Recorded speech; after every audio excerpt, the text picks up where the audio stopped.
गांव की हवेली में एक खास दावत चल रही थी। गांव के सारे बड़े अमीर, जमींदार, साहूकार और व्यापारी एक जगह इकट्ठा हुए थे। महंगे बर्तन, स्वादिष्ट पकवान और इत्र की खुशबू से महफिल महक रही थी। सब अपने पैसे और रुतबे का घमंड दिखा रहे थे। एक साहूकार बोला, मैंने इस साल 100 मन गेहूं दान किया। दूसरा बोला, मैंने तो मस्जिद की मीनार तामीर करवाई। लोग अब मुझे मसीहा कहते हैं। तीसरा हंसते हुए बोला, मैंने तो मुल्ला नसीरुद्दीन को भी 5 दिन के लिए खाना खिलाया था। वो भी मेरी तारीफ करता है। तभी दरवाजे पर किसी ने दस्तक दी। नौकर ने आकर कहा, हुजूर, मुल्ला नसीरुद्दीन आए हैं। सबकी नजरें चमक उठीं। किसी ने कहा, अरे बुलाओ, मजा आएगा। इसका मजाक सुनकर ही दावत पूरी होती है। मुल्ला नसीरुद्दीन अंदर आए।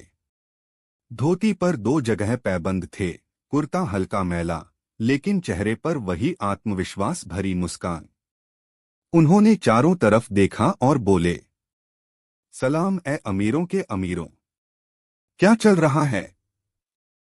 साहूकार हंसते हुए बोला, तू बता मुल्ला, आज कौन सी कहानी लाया है? मुल्ला ने आंखें गोल कीं और बोले, कहानी नहीं, आज तो खेल लाया हूं। कौन खेलेगा? सबने एक दूसरे की तरफ देखा। खेल का नाम सुनते ही उनका अहंकार जागा।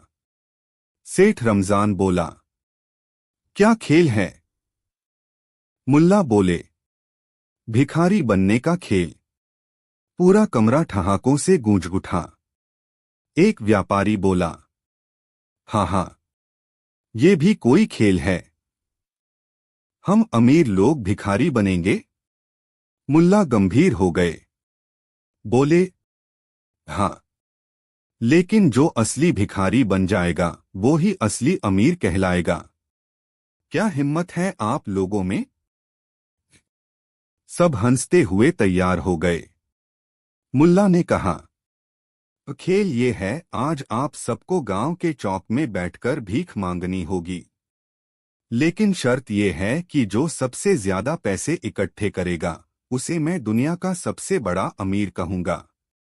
सेठ रमजान ने कहा, और अगर हम हार गए तो?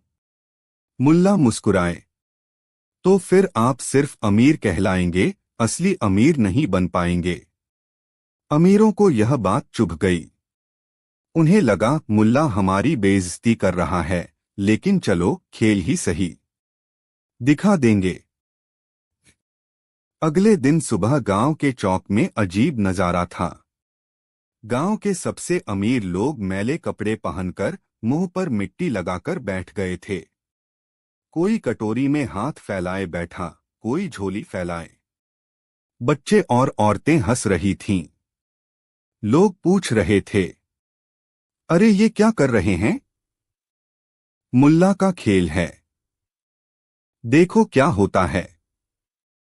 मुल्ला दूर खड़े अपने गधे के साथ हंस रहे थे। उन्होंने गधे के कान में कहा, देखा दोस्त, ये लोग खुद को खुद ही नंगा कर रहे हैं। मजा आ रहा है। गधा रेंकने लगा।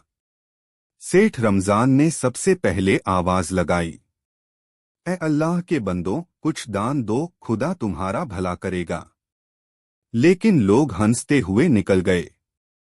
एक बच्चे ने कहा, सेठ जी, आपने तो कल ही मेरी अम्मी से ब्याज मांगा था, अब भीख मांग रहे हो। भीड़ में ठहाके गूंज उठे। सेठ रमजान का चेहरा लाल हो गया। साहूकार करीम मियां ने भी कोशिश की। बोले, ए भाई, एक पैसा दे दो, अल्लाह तुम्हें जन्नत देगा। एक आदमी बोला, मियां, जन्नत तो आप ही ने खरीद रखी है अपने दान से, अब हमें क्यों बेवकूफ बना रहे हो? करीम मियां का सिर शर्म से झुक गया। भीख तो नहीं मिली, उल्टा इज्जत भी चली गई। व्यापारी रहीम ने सोचा, मुल्ला का खेल जीतना है। उसने बच्चों को पैसे बांटना शुरू कर दिया। बच्चे खुश होकर बोले, वाह, ये तो अमीर भिखारी है, पैसे दे रहा है। लोग हंसते हुए उसे अमीर भिखारी कहने लगे। रहीम को समझ आ गया कि ये खेल उसकी औकात दिखाने के लिए था। शाम को सब अमीर लोग खाली कटोरी लेकर खड़े हुए। कोई पैसा नहीं मिला। सबका घमंड टूट चुका था। मुल्ला ने पास आकर कहा, तो भाइयों, कैसा रहा खेल? सभी गुस्से और शर्म से नीचे देख रहे थे। तभी मुल्ला ने जोर से कहा, देखो, ये लोग असली अमीर हैं। ये जानते हैं कैसे भीख मांगी जाती है, लेकिन असली भीख वो है जो खुदा से मांगी जाए। इंसान से भीख मांगना आसान है, खुदा से मांगना मुश्किल। मुल्ला बोले, तुम सब अमीर हो, लेकिन घमंड ने तुम्हें अंधा कर रखा है। आज तुमने भिखारी बनकर देखा, लेकिन असली भिखारी वो नहीं जो भीख मांगे। असली भिखारी वो है जो दूसरों का हक मारकर भी खुद को अमीर समझे।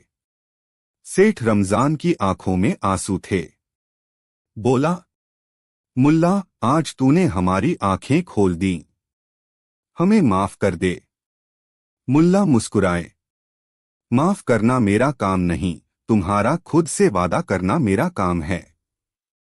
वादा करो, कभी गरीबों का हक नहीं मारोगे, कभी उनके साथ जुल्म नहीं करोगे। सबने हाथ जोड़कर वादा किया। शाम को चाय की दुकान पर लोग बातें कर रहे थे। हसन मियां बोले, मुल्ला ने कमाल कर दिया। अमीरों को भिखारी बनाकर भी सबको खुश कर दिया। रहमान बोला, वो सच है, उनका घमंड टूट गया। अब शायद गरीबों का दर्द समझें। करीम बढ़ी ने कहा, मुल्ला जैसा कोई नहीं। उसकी हर बात में हंसी भी है और सीख भी। उस रात मुल्ला अपने गधे के कान में बोले, देखा दोस्त, दुनिया में सबसे आसान काम है मूर्ख बनाना, लेकिन सबसे मुश्किल काम है मूर्ख बनाकर भी उन्हें सीख दे देना। आज मैंने दोनों कर दिखाए। गधा रेंका। मुल्ला हंस पड़े और बोले, तू भी अमीर है। तेरे पास न घमंड है न लालच। तू सच में दुनिया का सबसे बड़ा अमीर है। चांदनी रात थी। ठंडी हवा चल रही थी। मस्जिद के आंगन में बैठा मुल्ला नसीरुद्दीन अपने गधे के साथ तसल्ली से सो रहा था, क्योंकि उस दिन उसने फिर दुनिया को अमीर बनने का असली अर्थ सिखा दिया था। कहानी 2। गर्मियों की तपती दोपहर थी। मुल्ला नसीरुद्दीन मस्जिद के बाहर अपने गधे के साथ बैठे थे। पास की दुकान से समोसे की खुशबू आ रही थी। मुल्ला का पेट भी भूख से गड़गड़ा उठा। तभी एक मरियल सा आदमी उनके पास आया। उसकी आंखों के नीचे गहरे काले घेरे थे, कपड़े मैले कुचैले और चेहरा उतरा हुआ। वो आदमी धीरे से बोला, सलाम मुल्ला साहब। मुल्ला ने उसकी ओर देखा और बोले, वालेकुम सलाम। नाम क्या है भाई? हबीब।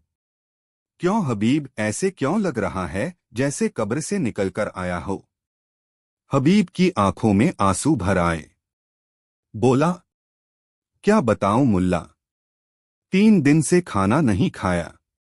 बीवी बीमार है, बच्चे भूखे हैं, काम भी नहीं मिलता। मुल्ला ने उसकी हालत देखी तो दिल में दया आ गई। बोले, भाई, रोने से तो सिर्फ आंखें साफ होती हैं, पेट नहीं भरता। चल, आज तेरी किस्मत का दिन है। मुल्ला उसे अपने साथ मस्जिद के आंगन में ले आए। गधा पास में बंधा था। मुल्ला ने खजूर निकालकर हबीब को दी और बोले, खा, ताकत आएगी तो बात करूंगा। हबीब ने झटपट खा ली। आंखों में थोड़ी चमक आ गई। मुल्ला ने पूछा, अब बता क्या क्या किया तूने अब तक। हबीब बोला। मुल्ला, मजदूरी की, खेती की, बकरी पाली, लेकिन कोई भी काम चला नहीं। किस्मत ही खराब है। मुल्ला ने उसकी तरफ गौर से देखा। फिर गधे से बोले, सुना तूने, ये किस्मत को दोष दे रहा है। गधा मुंह घुमाकर घास खाने लगा। मुल्ला मुस्कुराए और बोले, हबीब, क्या तू अमीर बनना चाहता है। हबीब की आंखें फटी की फटी रह गईं। बोला, कौन नहीं बनना चाहता मुल्ला, लेकिन मेरा नसीब ही। मुल्ला ने उसकी बात काटते हुए कहा, ठीक है, कल सुबह मेरे पास आ जाना, लेकिन नहाकर, साफ कपड़े पहनकर और खाली पेट। हबीब हैरान था। उसने कहा, खाली पेट क्यों। मुल्ला ने आंख मारते हुए कहा, क्योंकि भूखा आदमी ही सीख सकता है, भरे पेट वाला तो सोता रहता है। अगली सुबह हबीब नहाकर अपने पुराने लेकिन धोए हुए कपड़े पहनकर आ गया। मुल्ला मुस्कुराए, वाह, आज तो तू आदमी लग रहा है। अब सुन, अमीर बनने की पहली शर्त दिखावट। गरीब आदमी अगर गरीब दिखेगा तो कोई उसे काम भी नहीं देगा। साफ कपड़े, सीधी कमर और आत्मविश्वास ये मुफ्त में मिलते हैं, लेकिन अमीरी की पहली निशानी यही है। हबीब ने सिर हिलाया। उसने पहली बार महसूस किया कि उसका शरीर सच में हल्का लग रहा था। मुल्ला उसे गांव के बाजार ले गए। वहां भीड़ थी। हर दुकान पर ग्राहक थे। मुल्ला बोले, दूसरी बात, जो अमीर बनना चाहता है उसे सवाल पूछना आना चाहिए। हबीब बोला, कैसे सवाल। मुल्ला ने सामने सब्जी वाले से पूछा, भाई ये टमाटर किस दाम दे रहे हो। सब्जी वाला बोला, 4 पैसे से। मुल्ला बोले, अच्छा, अगर मैं तुमसे सारे टमाटर खरीद लूं तो कितने में दोगे। सब्जी वाला सोच में पड़ गया। बोला, मुल्ला साहब, आप सब ले जाइए, 3 पैसे सेर दे दूंगा। मुल्ला हंसे और बोले, देखा हबीब, एक सवाल से ही दाम कम हो गए। सवाल करने में शर्म नहीं करनी चाहिए। मुल्ला ने हबीब को समझाया, अब ये टमाटर अगर मैं गांव से बाहर बेचूं तो 4 पैसे सेर में भी बिकेंगे। 1 पैसे का मुनाफा सीधा। अमीर वही है जो हर चीज में अवसर ढूंढ ले। हबीब के दिमाग में जैसे बिजली दौड़ गई। उसने पूछा, मुल्ला, क्या मैं भी ऐसा कर सकता हूं।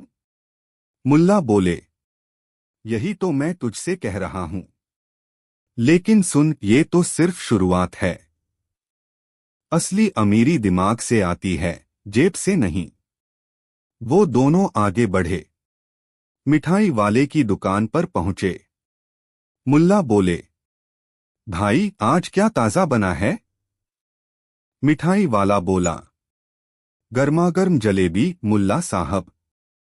मुल्ला ने हबीब से कहा, देख, ये मिठाई वाला रोज ताजा माल बनाता है, लेकिन बचा हुआ माल शाम को सस्ता कर देता है।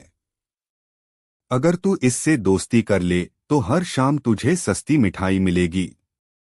तू गांव के बाहर जाकर बिन बताए जलेबी बेच दे। मिठाई वाला भी खुश, तू भी खुश और ग्राहक भी खुश। हबीब की आंखें चमक उठीं। बोला, मुल्ला, ये तो बहुत आसान है। मैं आज ही बात करूंगा। मुल्ला ने उसकी पीठ थपथपाई। यही तो है रिश्ते। अमीर बनने का सबसे बड़ा मंत्र है सबको जोड़कर रखना। शाम को मुल्ला ने उसे मस्जिद बुलाया और कहा, अब आखिरी और सबसे जरूरी सलाह, हिम्मत। कोई भी धंधा छोटा या बड़ा नहीं होता। लोग क्या कहेंगे ये सोचोगे तो कभी अमीर नहीं बन पाओगे। लोग तो पैगंबर के बारे में भी बातें करते थे। हबीब की आंखों से आंसू बह निकले। उसने कहा, मुल्ला, आज तुमने मुझे नई जिंदगी दे दी। अगले दिन से हबीब ने वही किया। सुबह सुबह सब्जी मंडी से सस्ती सब्जियां खरीदकर दूर के गांव में जाकर बेचने लगा। शाम को मिठाई वाले की दुकान से बची हुई जलेबी लेकर बच्चों को बेचता। थोड़े ही दिनों में उसके घर का चूल्हा लगातार जलने लगा। बीवी की दवा खरीदी, बच्चों को नए कपड़े दिलाए। लोग हैरान थे। हबीब, जो कभी भीख मांगने के कगार पर था, अब सीना तानकर चलता था। चेहरे पर आत्मविश्वास था, आंखों में चमक। एक दिन हबीब मिठाई लेकर मुल्ला के पास पहुंचा। बोला, मुल्ला, ये तुम्हारे लिए है। तुम्हारी वजह से आज मैं गरीब नहीं रहा। मुल्ला मुस्कुराए। भाई, अमीरी ये मिठाई नहीं है। अमीरी वो है जो तेरी आंखों में दिख रही है। गरीब वो नहीं जिसके पास पैसे न हो, गरीब वो है जिसके पास सोच न हो। हबीब ने श्रद्धा से मुल्ला के पैर छुए। मुल्ला बोले, जा, अपने जैसे औरों को भी यही सिखा, क्योंकि अमीरी जितनी बांटोगे उतनी बढ़ेगी। शाम को चाय की दुकान पर लोग बातें कर रहे थे। हसन मियां बोले, ये हबीब तो बड़ा अमीर बन गया। रहमान बोला, हाँ, लेकिन उसे अमीर किसने बनाया? करीम बढ़ी ने चाय का घूंट लेते हुए कहा, मुल्ला नसीरुद्दीन ने। उसकी एक सलाह ने हबीब की किस्मत बदल दी। सबने कहा, सच है। मुल्ला का दिमाग किसी तिजोरी से कम नहीं। उस रात मुल्ला अपने गधे के कान में बोले, देखा दोस्त, अमीर बनाने के लिए खजाना देना जरूरी नहीं, बस अक्ल देनी चाहिए। लेकिन अक्ल तो तेरे पास भी है, पर तू बांटता नहीं। गधा धीरे से रेंका। मुल्ला हंस पड़े। ठीक है, तू न बांट, मैं ही बांटता रहूंगा। यही मेरा असली अमीर होना है। चांदनी रात थी। ठंडी हवा चल रही थी और मस्जिद के आंगन में बैठा मुल्ला नसीरुद्दीन अपने गधे के साथ तसल्ली से सो रहा था, क्योंकि उस दिन उसने फिर एक इंसान को गरीबी से अमीरी की तरफ बढ़ने की राह दिखा दी थी। कहानी 3। बुखारा शहर में दो नामी हस्तियां थीं, जो अपनी अपनी वजहों से पूरे शहर में मशहूर थीं। पहले थे सेठ धनपत राय, जो एक बड़े कपड़े के व्यापारी थे। उनकी दुकानें शहर के मुख्य बाजार में थीं और उनकी तिजोरियां सोने चांदी से भरी थीं। दूसरे थे हाजी करीम बख्श, जो मसालों के बहुत बड़े कारोबारी थे। दूर दूर के देशों से उनके यहाँ मसाले आते थे और उनकी कोठी की दीवारों से भी इलायची और लौंग की महक आती थी। दोनों ही बेइंतहा अमीर थे, लेकिन उनकी अमीरी के चर्चे जितने नहीं थे, उससे कहीं ज्यादा उनकी कंजूसी के किस्से मशहूर थे। उनकी कंजूसी कोई साधारण कंजूसी नहीं थी, बल्कि यह एक कला का रूप ले चुकी थी, एक ऐसी कला जिसमें वे दोनों एक दूसरे को मात देने की होड़ में लगे रहते थे। सेठ धनपत राय के बारे में कहा जाता था कि वह अपनी दुकान पर आए ग्राहक को तब तक पानी नहीं पूछते थे जब तक कि वह गर्मी से बेहोश होकर गिरने ही वाला न हो, क्योंकि पानी पिलाने में कुएं से रस्सी खींचने की मेहनत और गिलास घिसने का खर्च था।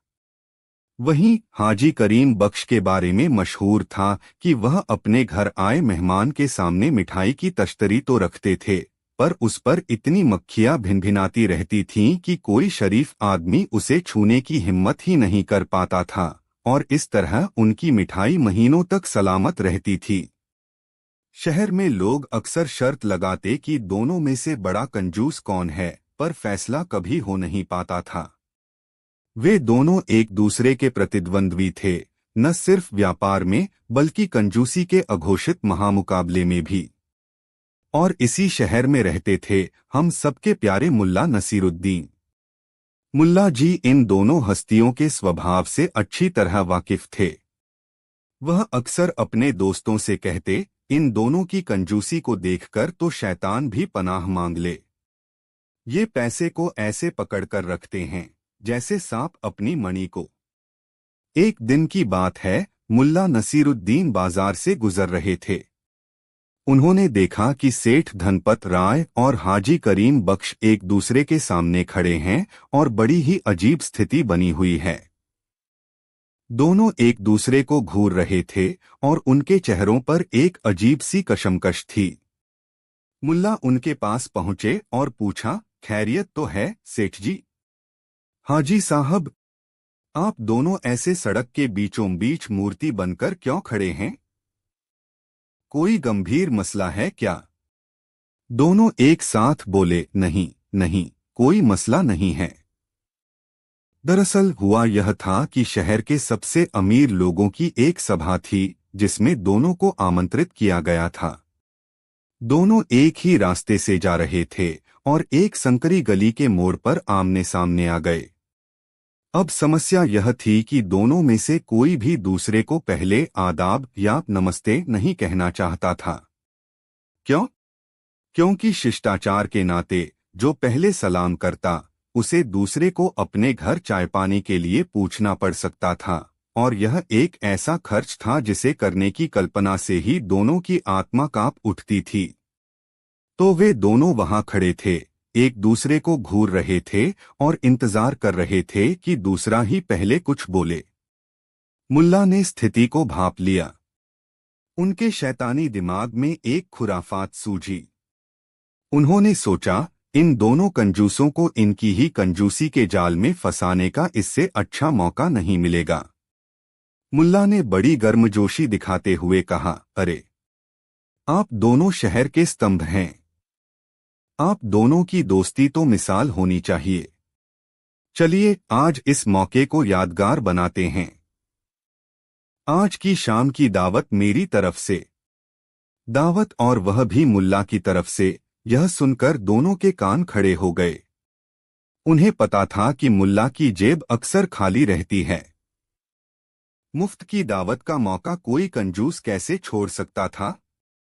सेठ धनपत राय ने तुरंत कहा, अरे वाह, यह तो बहुत अच्छी बात है। मुल्ला जी, आप तो बड़े दरियादिल हैं। हाजी करीम बख्श ने भी अपनी सहमति दी। हाँ हाँ, क्यों नहीं, आपकी दावत तो कबूल करनी ही पड़ेगी। मुल्ला ने कहा, लेकिन एक छोटी सी शर्त है। दोनों ने एक साथ पूछा, कैसी शर्त? मुल्ला ने कहा, शर्त यह है कि दावत होगी तो मेरे घर पर खाना आप दोनों में से किसी एक के घर से आएगा।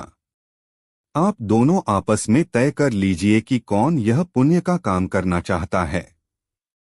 जो भी यह दावत देगा, शहर में उसकी दरियादिली के चर्चे होंगे और दूसरे के मुकाबले उसकी इज्जत बढ़ जाएगी। यह एक शानदार जाल था। मुल्ला ने इज्जत और प्रतिद्वंद्विता का ऐसा पासा फेंका था कि दोनों कंजूस उसमें उलझ गए। अब सवाल यह था कि कौन अपनी जेब ढीली करे। सेठ धनपत राय ने फौरन हाजी करीम की तरफ देखकर बड़ी विनम्रता से कहा, हाजी साहब, आप उम्र में मुझसे बड़े हैं और तजुर्बे में भी। यह सम्मान तो आपको ही मिलना चाहिए। आप जैसी लजीज बिरयानी बनवाते हैं वैसी तो पूरे बुखारा में कहीं नहीं मिलती। दावत आपकी तरफ से होनी चाहिए। पहले आप। हाजी करीम बख्श भी कच्चे खिलाड़ी नहीं थे। वह समझ गए कि सेठ सारा बोझ उन पर डालना चाहता है। उन्होंने और भी ज्यादा मीठी आवाज में जवाब दिया, नहीं नहीं सेठ जी, यह आप क्या कह रहे हैं? आप शहर के सबसे बड़े व्यापारी हैं। आपकी शान के आगे हम क्या हैं? और आपके घर के शाही कोफ्ते और हलवे की तो बादशाह भी तारीफ करते हैं। यह मौका आपसे कौन छीन सकता है? मेहरबानी करके आप ही यह नेक काम कीजिए। पहले आप। अब पहले आप का एक अनथीन सिलसिला शुरू हो गया। नहीं हाजी साहब, आप बड़े हैं, पहले आप। नहीं सेठ जी, आपकी शान बड़ी है, पहले आप। अरे मेहमानवाजी तो आपसे सीखनी चाहिए, पहले आप। अरे दरियादिली तो आपके खून में है, पहले आप। मुल्ला नसीरुद्दीन बीच में खड़े होकर इस अनोखे द्वंद्व का मजा ले रहे थे। उन्होंने देखा कि यह मामला ऐसे हल नहीं होगा। उन्होंने बीच में टोकते हुए कहा, बस बस। आप दोनों की एक दूसरे के लिए यह इज्जत देखकर मेरा दिल भर आया। मैं समझ सकता हूं कि आप दोनों ही यह पुण्य का काम करने के लिए इतने आतुर हैं कि फैसला नहीं कर पा रहे। मेरे पास एक तरकीब है। दोनों ने उम्मीद से मुल्ला की तरफ देखा।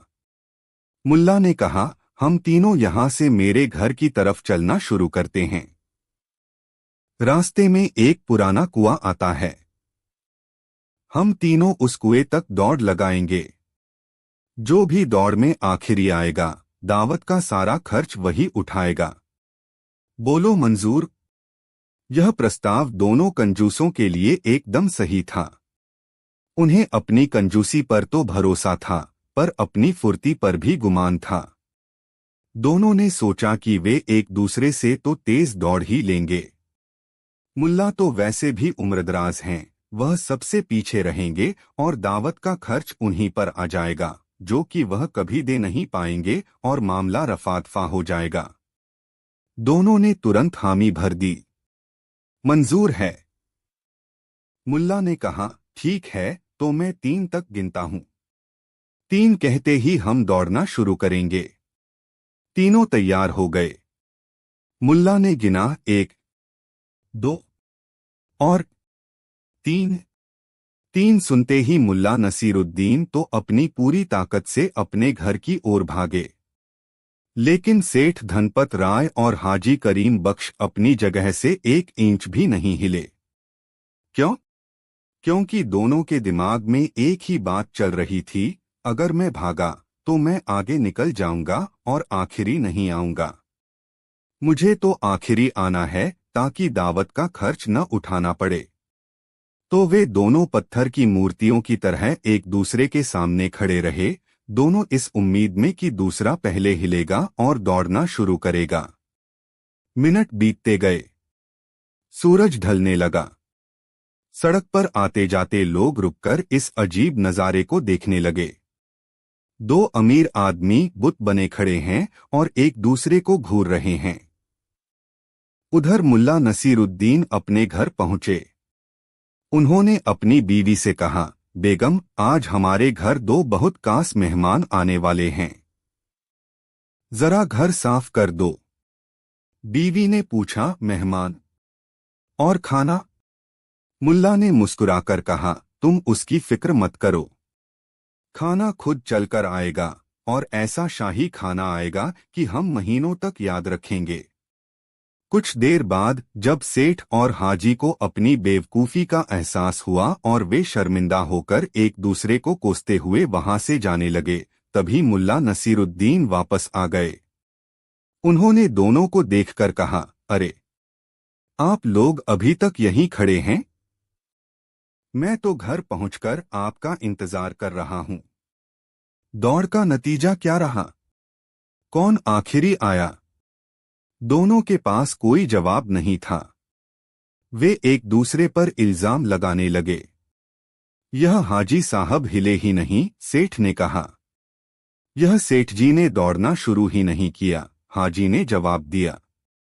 मुल्ला ने अपना सिर पीटने का नाटक करते हुए कहा, यह तो बड़ी गड़बड़ हो गई। अब फैसला कैसे होगा? मेरे पास एक और तरकीब है, इस बार पक्की वाली। दोनों ने फिर उम्मीद से मुल्ला की तरफ देखा। मुल्ला ने कहा, अब हम तीनों अपने अपने घर जाएंगे। कल शाम को ठीक इसी वक्त हम तीनों अपनी अपनी कमाई में से सबसे कीमती चीज लेकर यहाँ आएंगे। सेठ जी, आप अपने कपड़ों के थानों में से सबसे महंगा रेशमी थान लाएंगे। हाजी साहब, आप अपने मसालों में से सबसे कीमती कश्मीरी केसर का डिब्बा लाएंगे। और मैं अपने घर से अपनी सबसे कीमती चीज, अपनी अक्ल की एक बात लेकर आऊंगा। यह सुनकर दोनों कंजूस चौंके। यह कैसा मुकाबला था? मुल्ला ने आगे समझाया, फिर हम इन तीनों चीजों को एक तराजू में तौलेंगे। जिसकी चीज सबसे हल्की होगी, दावत उसी की तरफ से होगी। अब तो कोई बेईमानी नहीं हो सकती, तराजू तो सच बोलेगा। यह तरकीब दोनों को बहुत पसंद आई। सेठ ने सोचा, कपड़े का थान तो भारी होगा, पर केसर का डिब्बा कितना ही भारी होगा। मुल्ला की अक्ल की बात का तो कोई वजन ही नहीं होता। वह तो हवा है। जाहिर है मुल्ला ही हारेगा और उसी को दावत देनी पड़ेगी जो वह दे नहीं पाएगा। हाजी करीम ने भी यही सोचा। केसर तो बहुत हल्का होता है, कपड़े का थान भारी होगा, पर मुल्ला की बात तो सबसे हल्की बल्कि वजनहीन होगी। जीत तो मेरी ही है, मतलब हार मुल्ला की है। दोनों खुशी खुशी राजी हो गए। अगले दिन शाम को तीनों उसी जगह पर मिले। सेठ धनपत राय एक शानदार ईरानी रेशम का थान लेकर आए जो सोने के तारों से बुना हुआ था। हाजी करीम बख्श एक छोटी सी चांदी की डिबिया में बंद दुनिया का सबसे महंगा कश्मीरी केसर लेकर आए थे। मुल्ला नसीरुद्दीन खाली हाथ थे। एक बड़ा सा तराजू मंगवाया गया। मुल्ला ने कहा, पहले आप सेठ जी रखिए अपनी कीमती चीज। सेठ ने गर्व से वह रेशमी थान तराजू के एक पलड़े पर रखा। पलड़ा जमीन से जा लगा। फिर मुल्ला ने कहा, अब आपकी बारी हाजी साहब। हाजी ने वह छोटी सी केसर की डिबिया दूसरे पलड़े पर रखी। जैसा कि अपेक्षित था, रेशम के थान के मुकाबले वह बहुत हल्की थी। अब सबकी नजरें मुल्ला पर थीं। मुल्ला ने तराजू के पास जाकर केसर वाली डिबिया वाले पलड़े को देखा और फिर रेशम के थान वाले पलड़े को। फिर उन्होंने एक छोटा सा पत्थर उठाया और उसे रेशम के थान वाले पलड़े पर यानी भारी वाले पलड़े पर रख दिया। सब हैरान रह गए। यह क्या कर रहे हैं? वह तो पहले से ही भारी है। फिर मुल्ला ने जोर से पूरे बाजार को सुनाते हुए कहा, मेरी अक्ल की बात यह है कि जिस पलड़े पर पहले से ही इतना बोझ हो उस पर थोड़ा और बोझ डाल देने से कोई फर्क नहीं पड़ता। यह कहकर उन्होंने दोनों कंजूसों की ओर देखा। आप दोनों पहले से ही अपनी कंजूसी और लालच के बोझ तले दबे हुए हैं। मैंने तो बस एक पत्थर और रख दिया। अब फैसला कीजिए, दावत कौन दे रहा है? मुल्ला की यह बात एक तीर की तरह थी जो सीधे दोनों के दिल में लगी। उन्होंने एक दूसरे की तरफ देखा। रेशम का थान महंगा था, पर हाजी का केसर भी कोई सस्ता नहीं था। दोनों समझ गए कि मुल्ला ने उन्हें फिर से फंसा दिया है। वे अपनी अपनी कीमती चीजें लेकर आए और अब वे उनसे हाथ भी नहीं धोना चाहते थे। बाजार में खड़े लोग मुल्ला की चतुराई पर हंस रहे थे। अपनी इज्जत बचाने के लिए और अपनी कीमती चीजों को वापस पाने के लिए दोनों कंजूसों के पास अब कोई चारा नहीं बचा था। अंत में सेठ धनपत राय ने हार मानते हुए कहा, ठीक है, ठीक है। आधा खर्च मैं उठाऊंगा। हाजी करीम ने भी सिर झुका लिया। और आधा मैं। और इस तरह उस शाम मुल्ला नसीरुद्दीन के घर पर बुखारा की सबसे शानदार दावत हुई। सेठ के घर से शाही कोफ्ते और हलवा आया और हाजी के घर से लजीज बिरयानी और कबाब। मुल्ला और उनके परिवार ने भरपेट खाया। सेठ और हाजी भी वहां मौजूद थे, पर वे खा कम रहे थे और एक दूसरे को घूर ज्यादा रहे थे। शायद यह हिसाब लगा रहे थे कि दूसरे की चीजों में कितना पैसा खर्च हुआ होगा। और उस दिन के बाद शहर में जब भी कोई पहले आप की रस्म निभाता तो लोग मुस्कुराकर कहते, कहीं मुल्ला वाली दावत का इरादा तो नहीं। कहानी 4। वह सुबह ठंडी थी, लेकिन गांव की गलियों में हलचल थी। बच्चे स्कूल जा रहे थे, औरतें पानी भर रही थीं और मर्द अपने खेतों को जा रहे थे। मस्जिद के पास बैठा था मुल्ला नसीरुद्दीन अपनी पुरानी लकड़ी की छड़ी हाथ में लिए। उसकी आंखों में शरारत झलक रही थी। आज भी उसका गधा उसकी बगल में बैठा था, आंखें मूंदे, जैसे कोई सूफी ध्यान कर रहा हो। तभी सामने से गांव का काजी आता दिखाई दिया। काजी अपनी नई टोपी पहनकर लंबी दाढ़ी को संवारता हुआ चला आ रहा था। उसके चेहरे पर घमंड साफ झलक रहा था। गांव में उसका बड़ा रुतबा था। उसने मुल्ला को देखा और ताना मारते हुए कहा, मुल्ला, सुना है आजकल तू खुद को बड़ा अक्लमंद समझने लगा है। मुल्ला ने मुस्कुराते हुए कहा, नहीं काजी साहब, मैं तो बस सवाल पूछना सीख रहा हूं। काजी हंसा और बोला, सवाल पूछना? अरे सवाल तो हम जैसे लोग पूछते हैं, तुम्हारे जैसे नहीं। चल हट, रास्ता छोड़। मुल्ला हंसा, लेकिन उसकी मुस्कान में आज एक अलग ही राज था। अगले दिन सुबह सुबह काजी मस्जिद में बैठा था। गांव वाले अपनी अपनी समस्याएं लेकर आ रहे थे। किसी की जमीन का मामला, किसी के पशु का, किसी के पैसों का झगड़ा। काजी हर केस का फैसला अपने हिसाब से सुना रहा था। तभी मुल्ला वहां पहुंच गया। सलाम काजी साहब। वालेकुम अस्सलाम, क्या काम है मुल्ला? मुल्ला बोला, बस कुछ सवाल थे। काजी ने चौंक कर कहा, सवाल? किस बारे में? मुल्ला मुस्कुराया। उसने गहरी सांस ली और कहा, काजी साहब, पहला सवाल बताइए, अगर कोई इंसान अपने हाथ से अपनी नाक पकड़ ले तो क्या वो अपनी नाक का मालिक कहलाएगा या नहीं? काजी भड़क गया। उसने कहा, ये कैसा बेवकूफी का सवाल है? मुल्ला बोला, सवाल बेवकूफी का नहीं, जवाब का है। बताइए न। काजी ने सोचा और कहा, हाँ, जो अपनी नाक पकड़ सकता है वो उसका मालिक ही होगा।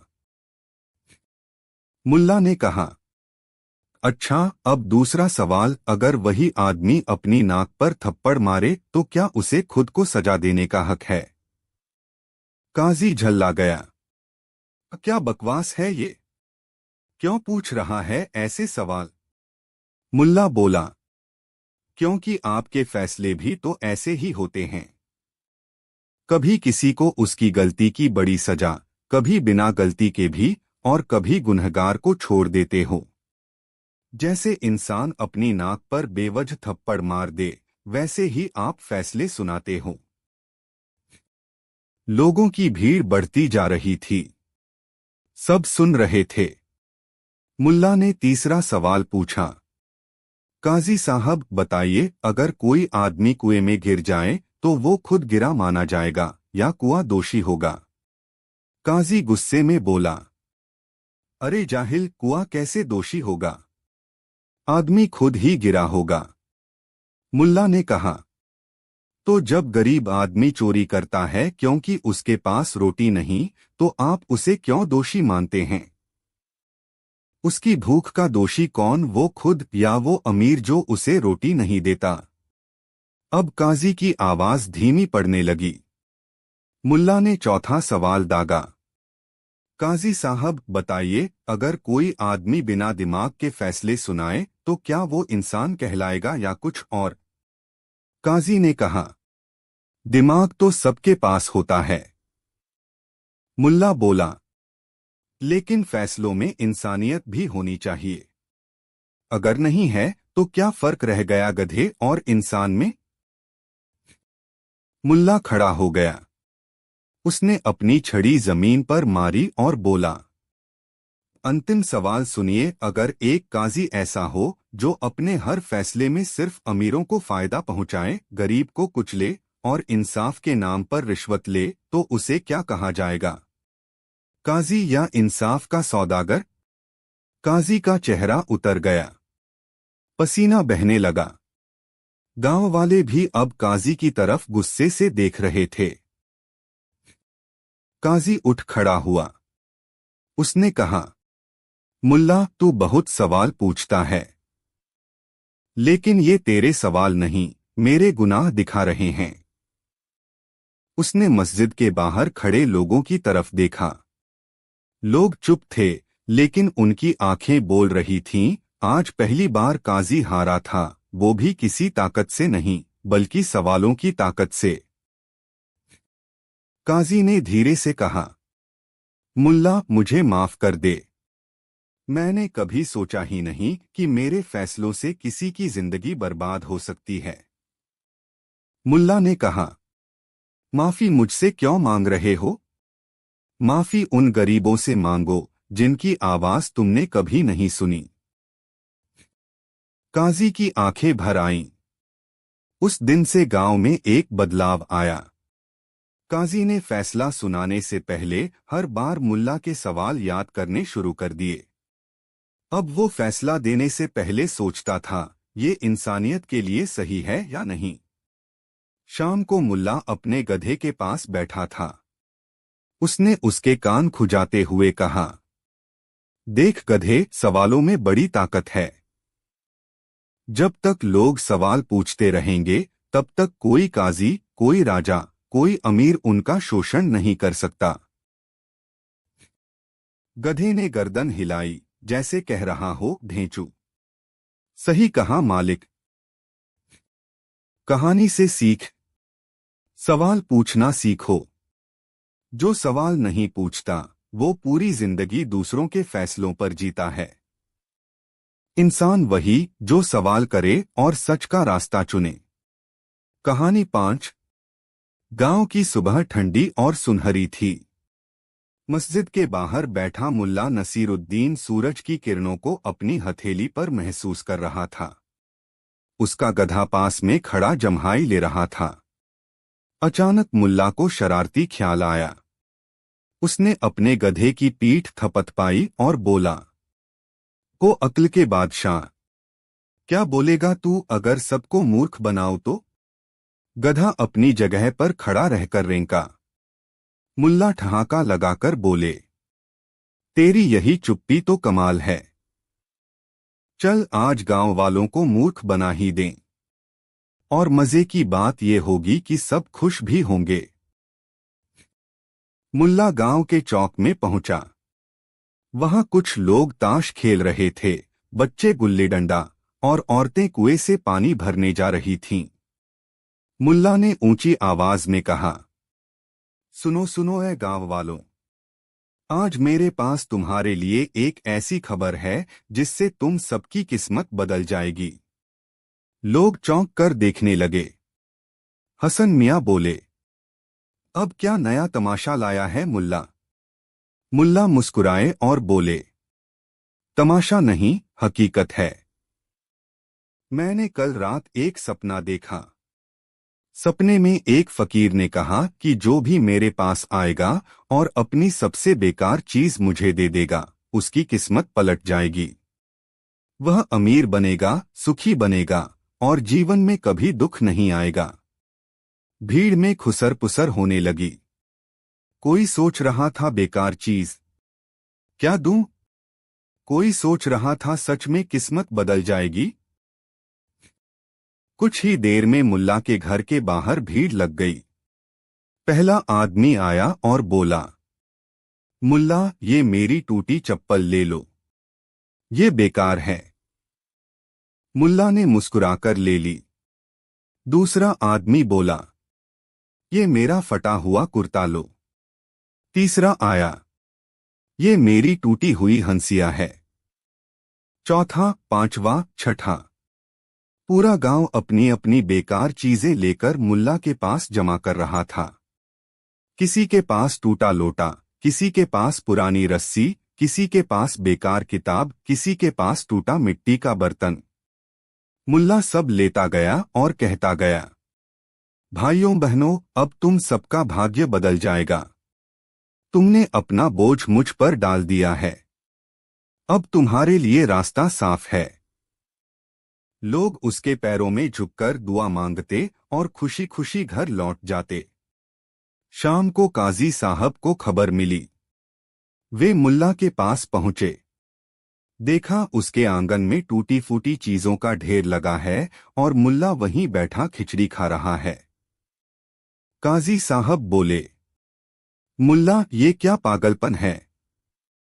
लोग तुम्हें बेकार सामान दे रहे हैं और खुश भी हैं। मुल्ला ने बिना रुके खिचड़ी मुंह में डालते हुए कहा, काजी साहब ये पागलपन नहीं, अक्लमंदी है। लोग अपनी बेकार चीजें भी नहीं छोड़ते थे। अब देखो दिल से बोझ उतर गया। खाली हाथ लौटे हैं तो सोच रहे हैं अब किस्मत भी खाली होकर नहीं भरेगी। काजी साहब ने आंखें तरेरी, लेकिन तुम इन टूटी चीजों का क्या करोगे? मुल्ला हंस पड़े, अरे इनका क्या, कबाड़ी वाले के पास बेच दूंगा और उस पैसे से दाल चावल घी लाकर खाऊंगा। लोगों का बोझ भी हल्का हो गया और मेरा पेट भी भारी। अगले दिन गांव वालों ने महसूस किया कि उनका घर साफ सुथरा लग रहा है। बेकार सामान हटने से जगह खुल गई थी। बीवी ने कहा, अजी देखो तो सही घर कितना अच्छा लग रहा है। पति बोला, सच में लगता है किस्मत बदल रही है। दूसरे घर में माँ बेटे से बोली, बेटा मुल्ला का धन्यवाद कर, उसने हमारी बेकार चीजें भी ले ली। बेटा बोला, अम्मी वो सच में कोई फकीर ही है। पूरा गांव खुश था। किसी ने भी ये नहीं सोचा कि मुल्ला ने उन्हें मूर्ख बनाया है। सब यही मान रहे थे कि किस्मत बदल रही है। तीसरे दिन मुल्ला वो सब सामान बैलगाड़ी में भरकर कबाड़ी वाले के पास ले गया। कबाड़ी वाले ने देखकर कहा, मुल्ला ये सब तू कहां से लाया?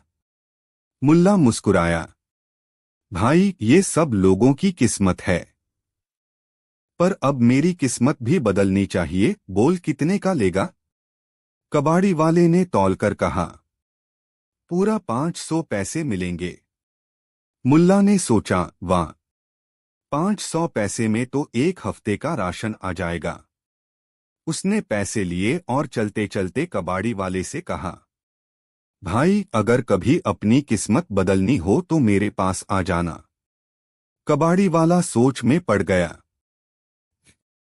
रास्ते में मुल्ला ने अपने गधे से कहा, देखा दोस्त, मैंने सबको मूर्ख भी बनाया और सबको खुश भी रखा।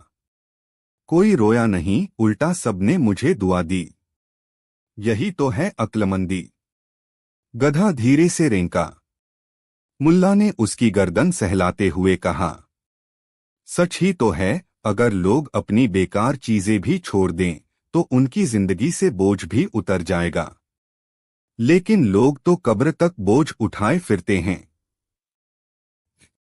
शाम को गांव की चाय की दुकान पर लोग बैठकर बातें कर रहे थे।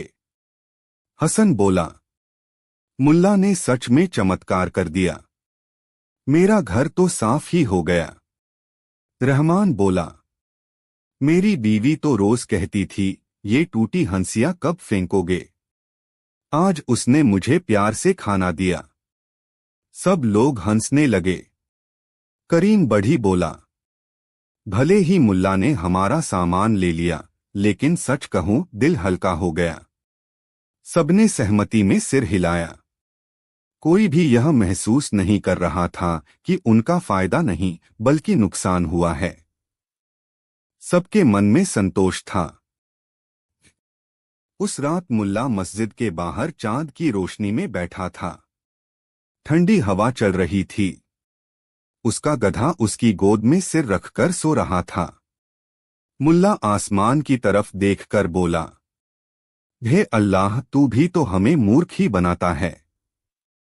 सुख दुख प्यार नफरत जीवन मृत्यु सब तेरे ही खेल हैं, लेकिन फिर भी हम खुश रहते हैं। क्योंकि जो मूर्खता में भी खुशी ढूंढ ले वही असली अक्लमंद होता है। उसकी आंखों से नींद टपकने लगी। हवा में सन्नाटा था और उस रात गांव का हर इंसान अपने अपने बिस्तर पर चैन की नींद सोया, क्योंकि उनकी नजरों में मुल्ला ने उनकी किस्मत बदल दी थी। कहानी 6। सूरज की पहली किरण जैसे ही उस छोटे से गांव की गलियों में पड़ी, गांव का हर आदमी अपने अपने काम में लग गया। कोई खेतों की ओर बैल लेकर जा रहा था, कोई बाजार के लिए सब्जियां तोल रहा था। लेकिन एक आदमी था जो सुबह से ही अपने गधे के पास बैठा उसे सहला रहा था। वो था मुल्ला नसीरुद्दीन। उसकी आंखों में आज अलग सी चमक थी, जैसे कोई बड़ा खेल खेलने वाला हो।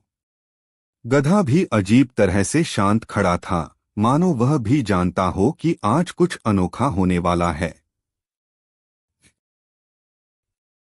एक दिन गांव के काजी ने मुल्ला से कहा, मुल्ला, तू हर समय गधे के साथ बैठा रहता है, कभी काम क्यों नहीं करता? मुल्ला हंसा और बोला, काजी साहब, काम वही करे जो खुद को इंसान समझे। मैं तो गधे से ही सीखता हूं। काजी ने उसे पागल समझ लिया। लेकिन गांव वाले जानते थे, मुल्ला जो भी कहता है उसमें कोई न कोई गहरी बात छुपी होती है। अगले दिन मुल्ला ने अपने गधे के सामने एक बड़ा सा शीशा रखा। लोग हैरान होकर देखने लगे। मुल्ला ये क्या कर रहा है? मुल्ला बोला, गधा अपना चेहरा देख रहा है। वह जानना चाहता है कि वो कैसा दिखता है।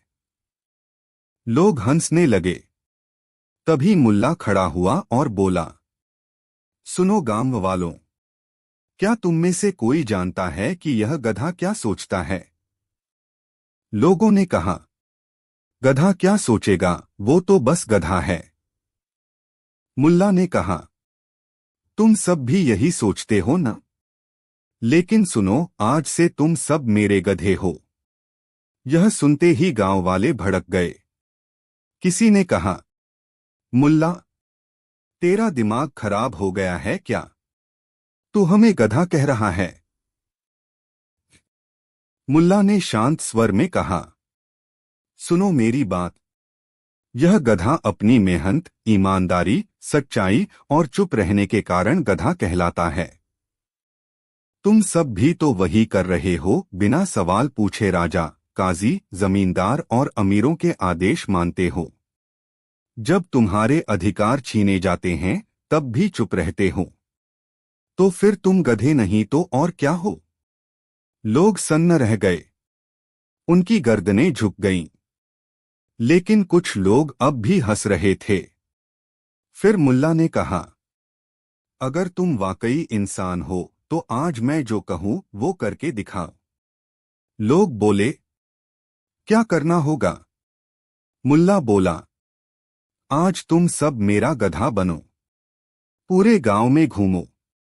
लेकिन एक शर्त है, जब भी कोई तुमसे पूछे कि तुम क्या कर रहे हो तो कहना, मैं गधा नहीं इंसान हूं। लोगों को लगा मजाक है। लेकिन जब मुल्ला ने जोर देकर कहा तो सब गधे की तरह ढेंचू ढेंचू करते हुए गांव में घूमने लगे। बच्चों ने भी अपने सिर पर गधे के कान जैसे कपड़े बांध लिए। पूरा गांव हंसी से गूंज उठा। काजी ने देखा तो गुस्से से लाल हो गया। उसने मुल्ला को बुलाया। ये क्या तमाशा है? मुल्ला बोला, काजी साहब, मैं गांव वालों को उनकी असली औकात दिखा रहा हूं।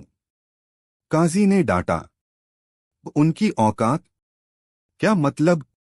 मुल्ला ने गंभीर स्वर में कहा, काजी साहब, जब तक ये लोग बिना दिमाग लगाए आपकी हर बात मानते रहेंगे तब तक ये इंसान नहीं, गधा ही कहलाएंगे। इस घटना की खबर राजा तक पहुंच गई। राजा ने मुल्ला को दरबार में बुलवाया और पूछा, मुल्ला, तुमने पूरे गांव को गधा क्यों बना दिया?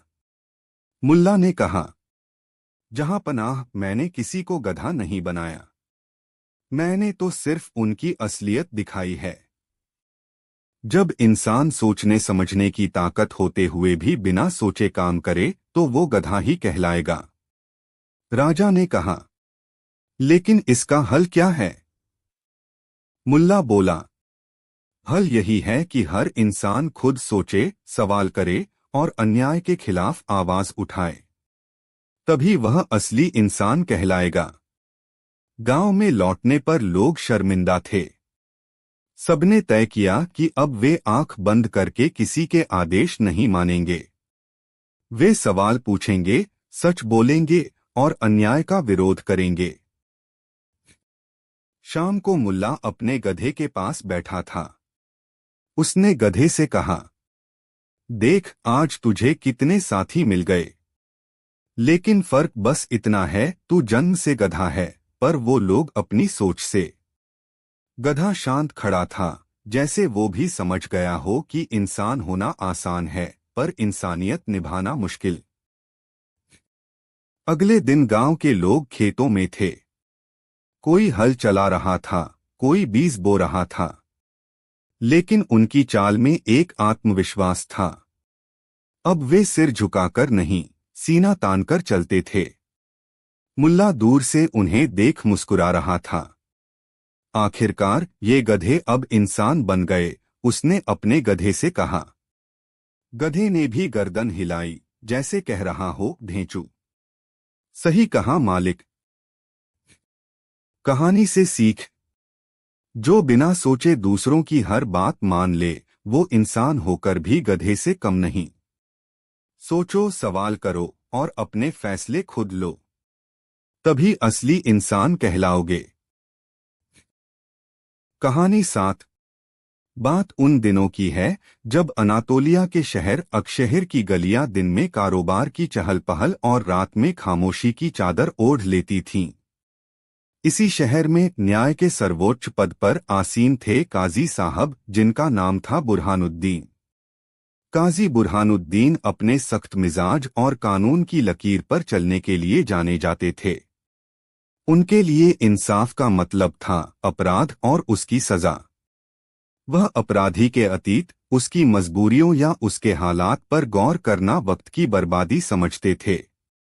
चोरी की सजा हाथ काटना, तो बस हाथ काटना, इसमें कोई दो राय नहीं हो सकती थी। और इसी शहर में एक साधारण से घर में अपनी दुनिया बसाए हुए थे मुल्ला नसीरुद्दीन। मुल्ला की अदालत किसी आलीशान इमारत में नहीं लगती थी, बल्कि लोगों के दिलों में लगती थी। वह कानून की किताबों से नहीं, जिंदगी की किताब से फैसले सुनाते थे।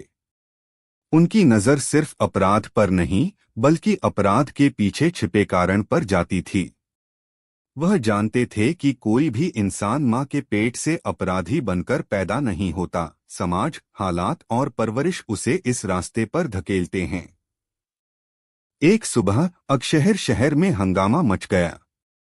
शहर के सबसे अमीर सौदागर जलालुद्दीन के घर बहुत बड़ी चोरी हो गई थी। चोर उसकी तिजोरी से सोने की अशर्फियों से भरी एक थैली उड़ा ले गया था। जलालुद्दीन गुस्से से आग बबूला होकर सीधा काजी बुरहानुद्दीन की अदालत में पहुंचा। काजी ने फौरन शहर के कोतवाल को हुक्म दिया कि चोर को 24 घंटे के अंदर पकड़कर पेश किया जाए। कोतवाल और उसके सिपाही हरकत में आए और कुछ ही घंटों की मशक्कत के बाद उन्होंने चोर को पकड़ लिया। चोर कोई पेशेवर अपराधी नहीं था, बल्कि एक नौजवान लड़का था, जिसकी उम्र बमुश्किल 17-18 साल रही होगी। उसका नाम आरिफ था। उसके पास से सोने की कुछ अशर्फियां भी बरामद हुईं। उसे जंजीरों में जकड़कर काजी की अदालत में पेश किया गया। अदालत खचाखच भरी हुई थी। सौदागर जलालुद्दीन अपना माल वापस पाकर भी संतुष्ट नहीं था। वह चोर के लिए कड़ी से कड़ी सजा की मांग कर रहा था। काजी साहब, इस लड़के ने मेरी तिजोरी तोड़ी है। इसने मेरे घर की इज्जत पर हाथ डाला है। शरीयत के मुताबिक इसकी सजा हाथ काटना है। इसे ऐसी सजा दीजिए कि आइंदा कोई दूसरा ऐसी हिम्मत न कर सके। काजी बुरहानुद्दीन ने आरिफ की तरफ घूरकर देखा। लड़का डर से कांप रहा था। उसकी आंखों में पश्चाताप था, पर काजी को सिर्फ उसका अपराध दिख रहा था। क्या तुमने चोरी की है? काजी ने अपनी भारी भरकम आवाज में पूछा। लड़के ने कांपते हुए सिर झुकाकर हाँ में जवाब दिया। काजी के लिए फैसला साफ था। चूंकि अपराधी ने अपना जुर्म कबूल कर लिया है और गवाह और सबूत भी उसके खिलाफ हैं, यह अदालत इस लड़के को चोरी के जुर्म में दोषी पाती है और इसे सरेआम 20 कोड़े मारने और इसके दाहिने हाथ को काट देने की सजा सुनाती है। यह खौफनाक फैसला सुनते ही अदालत में एक सिहरन दौड़ गई। भीड़ में खड़ी एक बूढ़ी औरत जोर जोर से रोने लगी। वह आरिफ की मां थी। वह दौड़कर काजी के कदमों में गिर पड़ी। रहम काजी साहब, रहम, मेरा बेटा नादान है, उससे पहली बार गलती हुई है। उसका हाथ कट गया तो वह पूरी जिंदगी के लिए अपाहिज हो जाएगा। मैं आपका कर्ज चुका दूंगी, पर मेरे बच्चे की जिंदगी बर्बाद मत कीजिए। लेकिन काजी बुरहानुद्दीन का दिल पत्थर का था। उसने सिपाहियों को हुक्म दिया, इस औरत को बाहर निकालो और सजा की तैयारी करो। अदालत में मौजूद कई लोगों को यह सजा बहुत ज्यादा लग रही थी, लेकिन काजी के खौफ के आगे किसी की कुछ कहने की हिम्मत नहीं हुई। भीड़ में मुल्ला नसीरुद्दीन भी मौजूद थे।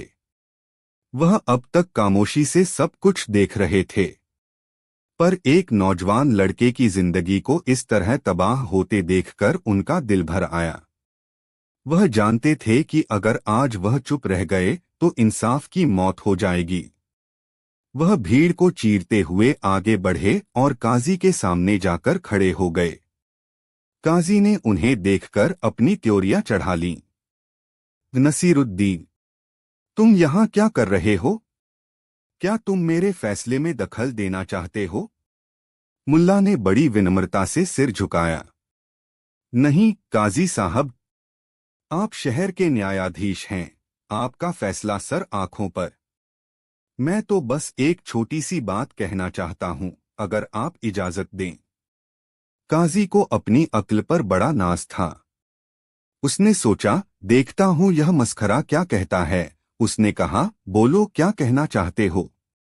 मुल्ला ने आरिफ की तरफ मुड़कर उससे पूछा, बेटा तुम्हारा नाम आरिफ है? लड़के ने सिसकते हुए सिर हिलाया। तुम्हारे वालिद पिता का नाम क्या है? मुल्ला ने पूछा। इमरान, लड़के ने धीरे से कहा। इमरान का नाम सुनते ही अदालत में बैठे कुछ पुराने लोगों के कान खड़े हो गए। मुल्ला ने काजी की तरफ देखा। काजी साहब, क्या मैं इस लड़के के वालिद इमरान को अदालत में बुला सकता हूं? मुझे लगता है असली मुजरिम वह है। यह सुनकर पूरी अदालत में सनसनी फैल गई। काजी भी हैरान था। यह तुम क्या बकवास कर रहे हो नसीरुद्दीन? चोरी इस लड़के ने की है, इसके बाप ने नहीं। तुम अदालत का वक्त बर्बाद कर रहे हो। मुल्ला ने हाथ जोड़कर कहा, बस 5 मिनट काजी साहब। अगर मैं अपनी बात साबित न कर सका तो आप जो सजा देंगे मुझे मंजूर होगी। काजी को मुल्ला की यह चुनौती दिलचस्प लगी। उसने सिपाहियों को इमरान को लाने का हुक्म दिया। थोड़ी देर में सिपाही एक अधेड़ उम्र के कमजोर से दिखने वाले आदमी को लेकर आए। उसके चेहरे पर भी घबराहट और शर्मिंदगी थी। वह इमरान था। वह भी शहर में छोटी मोटी चोरियों और बेईमानियों के लिए बदनाम था। अब अदालत में पिता और पुत्र दोनों कटघरे में खड़े थे। मुल्ला नसीरुद्दीन इमरान के पास गए और उसके कंधे पर हाथ रखा। उनकी आवाज में न कोई गुस्सा था, न कोई नफरत, बस एक गहरी उदासी थी। इमरान, मुल्ला ने कहना शुरू किया, मुझे याद है, आज से कोई 15 साल पहले की बात है। तुम्हारा यही बेटा आरिफ तब 3-4 साल का रहा होगा। तुम उसे गोद में लेकर बाजार आए थे। तुमने एक फल वाले के ठेले से चुपके से एक सेब उठाया और अपने बेटे के हाथ में थमा दिया। तुमने उसे सिखाया नहीं कि यह चोरी है, बल्कि तुमने उसकी पीठ थपथपाई और हंसकर कहा, वाह बेटा, क्या सफाई से काम किया है, बिल्कुल अपने बाप पर गया है। इमर का चेहरा पीला पड़ गया। उसे वह घटना याद आ गई थी। मुल्ला ने अपनी बात जारी रखी। मुझे वह दिन भी याद है जब आरिफ 7 साल का था। वह पड़ोस के घर से एक मुर्गी का अंडा चुराकर लाया था। उसकी माँ उसे डांटने लगी तो तुमने उसे रोका और कहा, अरे क्यों बच्चे को डांटती है? इसने कौन सा खजाना लूट लिया है? एक अंडा ही तो है। मेरा बेटा बड़ा होशियार है, अपना पेट भरना सीख रहा है। तुमने उसे सजा देने के बजाय उसकी चोरी को उसकी होशियारी का सबूत माना। अब इमरान की आंखें शर्म से झुक गईं।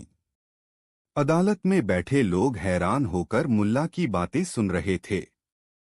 मुल्ला की आवाज और गंभीर हो गई।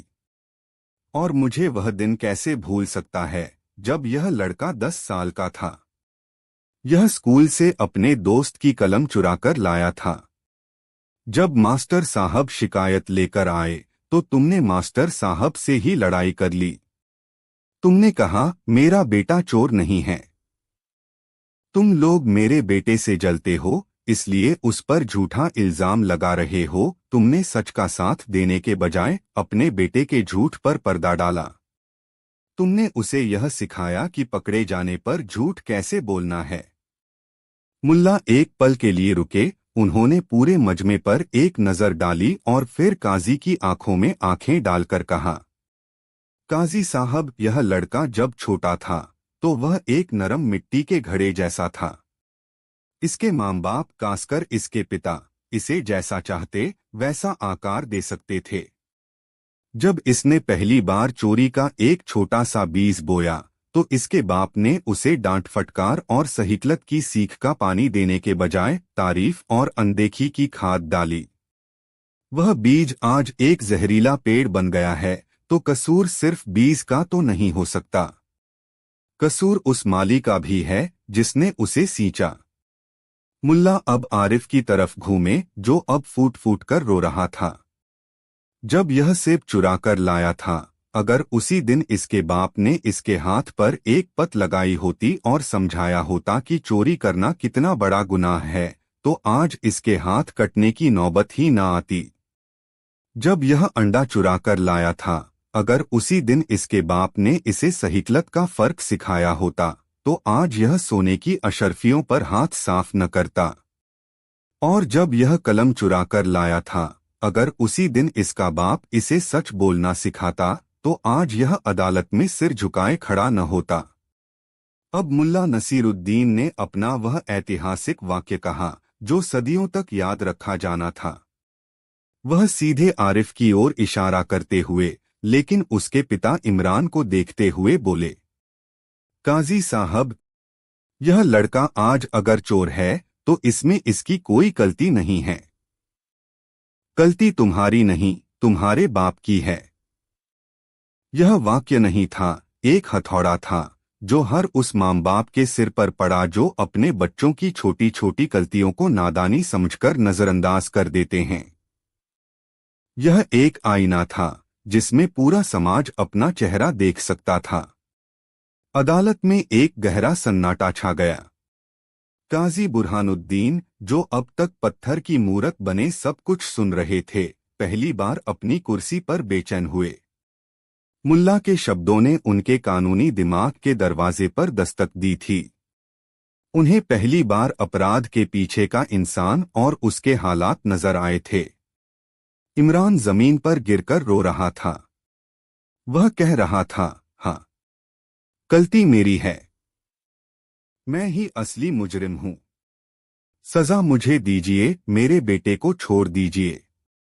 मुल्ला ने काजी की तरफ देखकर कहा, काजी साहब, सजा देना आपका काम है, पर मैं बस इतना कहना चाहता हूं कि एक पेड़ की सड़ी हुई शाख को काटने से बेहतर है उसकी जड़ में दवा डाली जाए।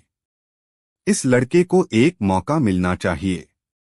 इसे ऐसी जगह भेजा जाए जहां यह कोई हुनर सीख सके, अच्छे लोगों के साथ रहे और एक इज्जत की जिंदगी जीना सीखे। और इसके बाप को यह सजा दी जाए कि यह सौदागर जलालुद्दीन के यहाँ तब तक मुफ्त में मजदूरी करे जब तक चोरी की रकम का एक पैसा चुकता न हो जाए। असली सजा हाथ काटना नहीं, बल्कि इंसान को उसकी गलती का एहसास कराकर उसे सुधारना है। काजी बुरहानुद्दीन आज निशब्द थे। उन्होंने अपनी जिंदगी में हजारों फैसले सुनाए थे, पर आज मुल्ला नसीरुद्दीन ने उन्हें इंसाफ का एक नया पाठ पढ़ा दिया था। उन्होंने अपना पुराना फैसला रद्द कर दिया और मुल्ला की सलाह को मानते हुए एक नया फैसला सुनाया। उस दिन के बाद अकशहर में बहुत कुछ बदल गया। आरिफ को एक अच्छे उस्ताद के पास काम सीखने भेज दिया गया, जहां उसने मेहनत करके अपनी जिंदगी बदली। इमरान ने सालों तक सौदागर के यहाँ मजदूरी करके अपना कर्ज चुकाया और अपनी गलती का प्रायश्चित किया।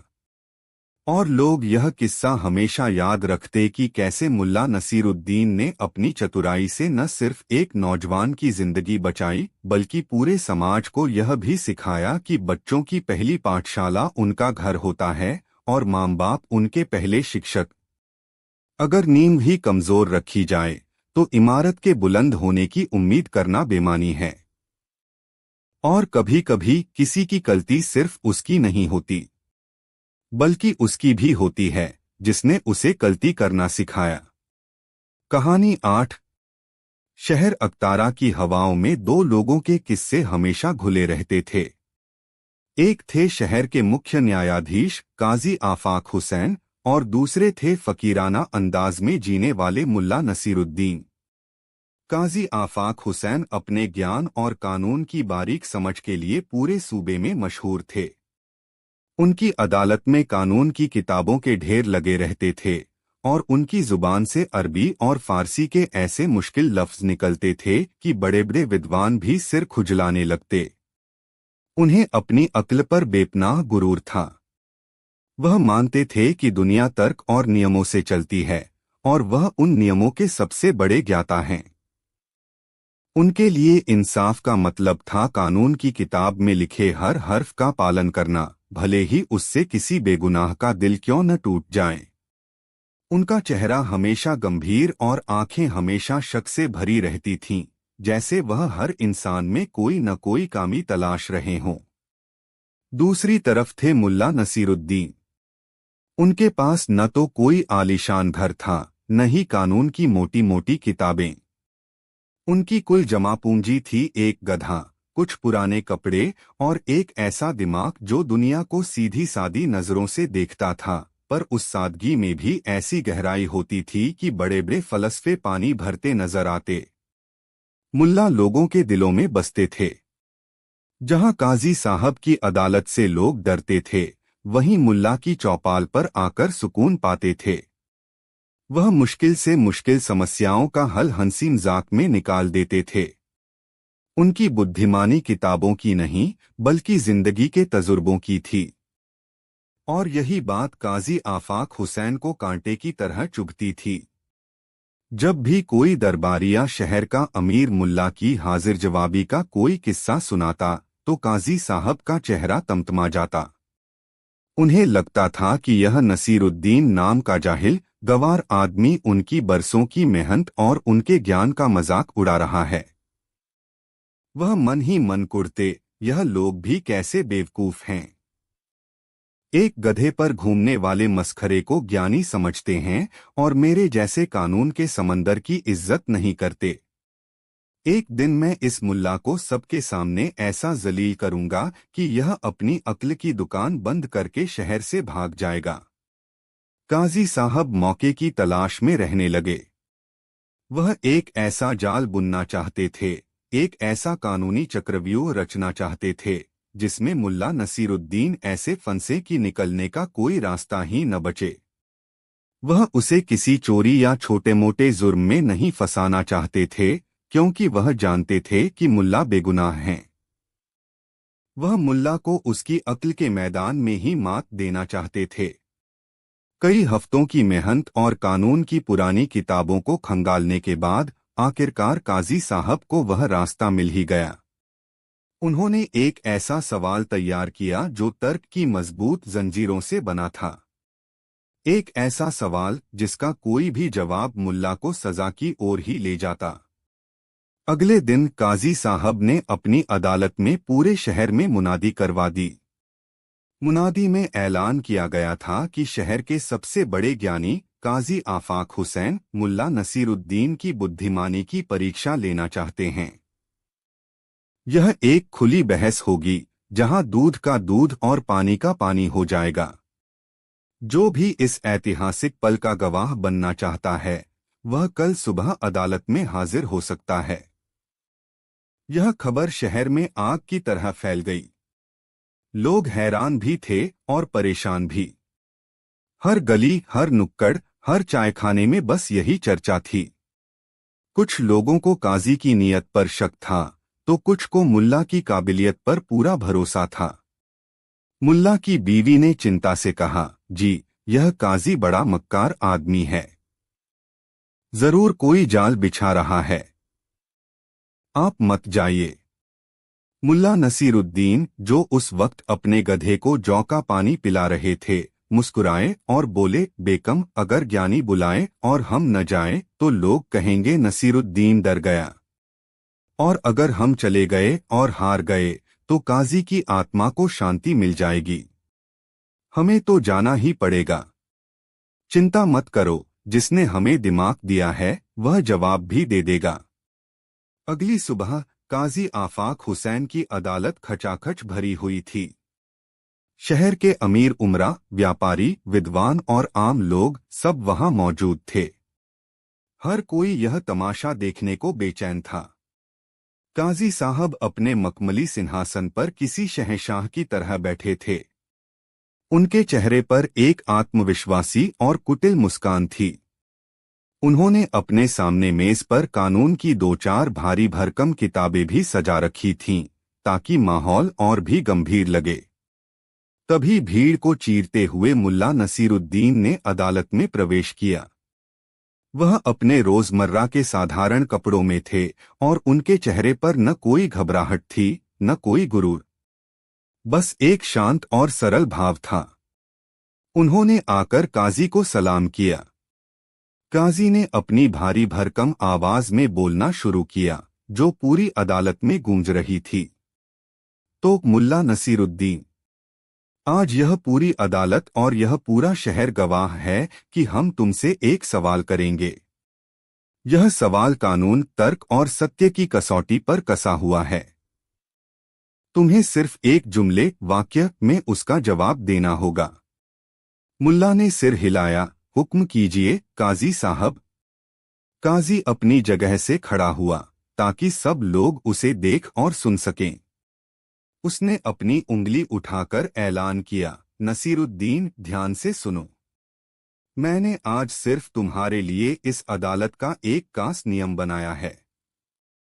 नियम यह है, अगर तुम आज मेरी अदालत में एक झूठा वाक्य बोलोगे तो तुम पर 100 सोने की अशर्फियों का जुर्माना लगाया जाएगा।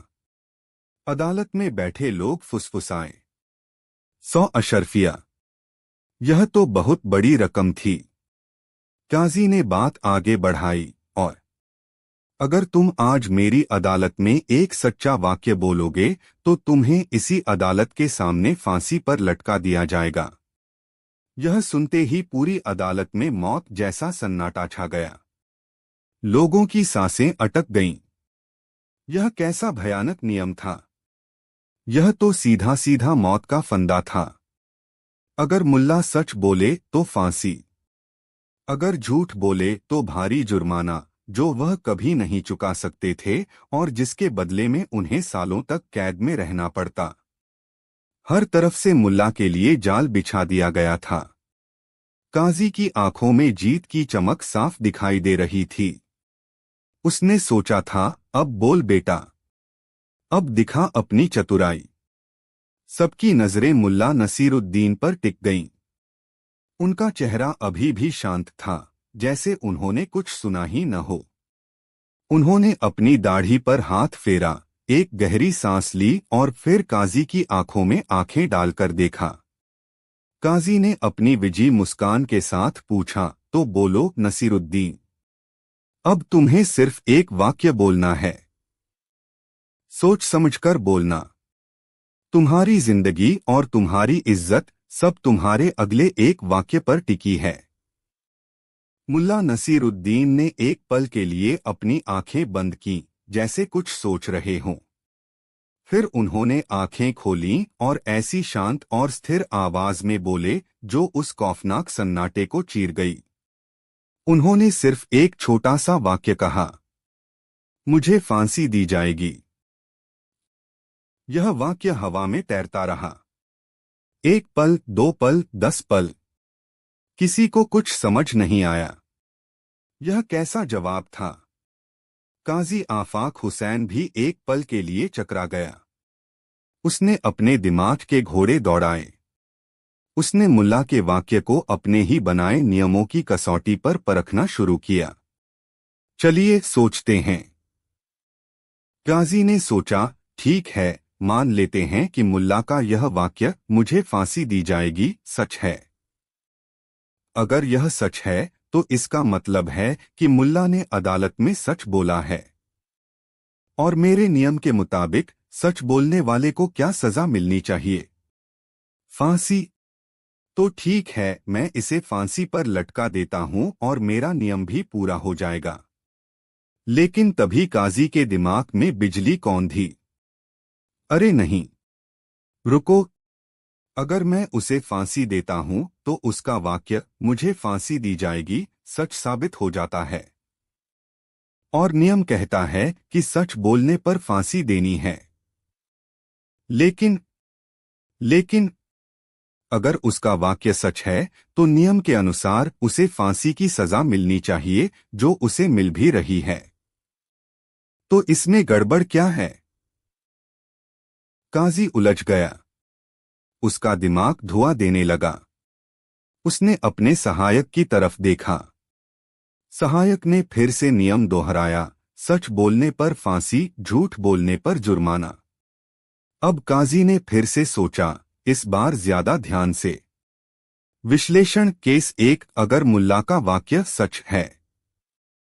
वाक्य है, मुझे फांसी दी जाएगी। अगर यह सच है तो मुल्ला ने सच बोला है।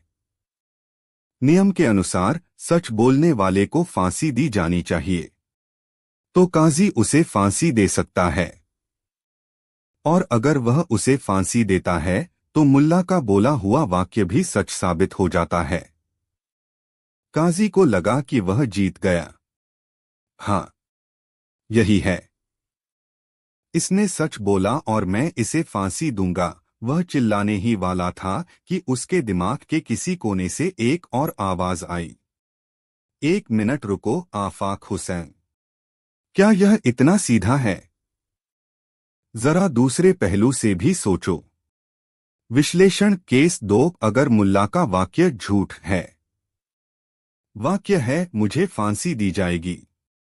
अगर यह वाक्य झूठ है तो इसका असली मतलब क्या हुआ? इसका मतलब हुआ कि उसे फांसी नहीं दी जाएगी। ठीक है, तो मुल्ला ने झूठ बोला है। अब नियम के अनुसार झूठ बोलने वाले को क्या सजा मिलनी चाहिए? 100 सोने की अशर्फियों का जुर्माना। तो काजी को उस पर जुर्माना लगाना चाहिए। लेकिन 1 मिनट, अगर काजी उस पर जुर्माना लगाता है और उसे फांसी नहीं देता तो मुल्ला का मूल वाक्य, मुझे फांसी दी जाएगी, अपने आप झूठ साबित हो जाता है।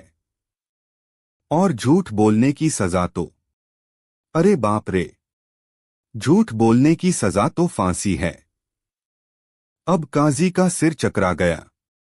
वह एक ऐसे अंधीन चक्र में फंस गया था जिसे उसी ने बनाया था। अगर वह मुल्ला को फांसी देता है तो वह मुल्ला के सच बोलने की वजह से उसे सजा दे रहा होता है। लेकिन फिर कोई कह सकता है कि उसका वाक्य सच था और सच की सजा तो फांसी ही थी। और अगर वह मुल्ला को फांसी नहीं देता और जुर्माना लगाता है तो इसका मतलब है कि मुल्ला का वाक्य, मुझे फांसी दी जाएगी, झूठ था। लेकिन नियम के अनुसार झूठ बोलने की सजा तो फांसी है। तो उसे फांसी देनी ही पड़ेगी। इसका मतलब यह हुआ कि अगर वह मुल्ला को फांसी देता है तो उसे फांसी नहीं देनी चाहिए थी, क्योंकि और अगर वह मुल्ला को फांसी नहीं देता है तो उसे फांसी देनी चाहिए थी। काजी आफाक हुसैन का चेहरा पसीने से तरबतर हो गया। उसका दिमाग, जिस पर उसे इतना नाज था, आज एक मामूली से वाक्य के सामने हार गया था। वह अपनी कानून की किताबों को घूरने लगा, पर उनमें इस तार्किक पहेली का कोई हल नहीं था। उसने अपने सलाहकारों की तरफ देखा, वे सब भी मुंह लटकाए जमीन की ओर देख रहे थे। अदालत में जो सन्नाटा था, वह अब धीरे धीरे फुसफुसाहट में बदल रहा था।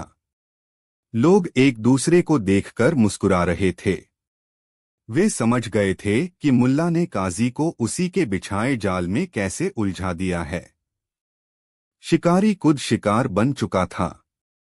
काजी की अकड़, उसका गुरूर, सब कुछ उस एक वाक्य के सामने मोम की तरह पिघल रहा था। वह चाहकर भी मुल्ला को कोई सजा नहीं दे सकता था। वह जो भी करता, वह अपने ही बनाए नियम को तोड़ रहा था। वह निहत्था हो चुका था। काफी देर तक सिर पकड़े रहने के बाद काजी आफाक हुसैन ने हारी हुई और कांपती हुई आवाज में कहा, यह अदालत आज के लिए बर्खास्त की जाती है। वह अपनी कुर्सी से उठा और बिना किसी की तरफ देखे तेजी से अपने कमरे की ओर चला गया। और जैसे ही काजी वहां से गया, पूरी अदालत तालियों और ठहाकों से गूंज उठी। लोगों ने मुल्ला नसीरुद्दीन को अपने कंधों पर उठा लिया। आज मुल्ला ने सिर्फ खुद को नहीं बचाया था, बल्कि उसने यह भी साबित कर दिया था कि सच्ची बुद्धिमानी नियम बनाने या जानने में नहीं, बल्कि उन नियमों के पार देखने में है। उसने साबित कर दिया था कि अहंकार और गुरूर से बुना गया जाल कितना भी मजबूत क्यों न हो, सत्य और सादगी की एक सुई उसे तोड़ सकती है। लोग नारे लगा रहे थे, मुल्ला नसीरुद्दीन जिंदाबाद, अक्ल हो तो ऐसी। मुल्ला भीड़ के बीच में अपने चेहरे पर वही शांत मुस्कान लिए हुए थे। उन्होंने दुनिया को एक और सबक सिखा दिया था, कभी कभी सबसे मुश्किल सवालों का जवाब सवाल के अंदर ही छिपा होता है। आपको बस उसे देखने की नजर चाहिए। कहानी 9। सूरज की किरणें जैसे ही महल की ऊंची दीवारों पर पड़ी, पूरे शहर में हलचल मच गई। राजा का दरबार सजा हुआ था। दूर दूर से विद्वान, फकीर, व्यापारी और दरबारी हाजिरी लगाने पहुंचे थे।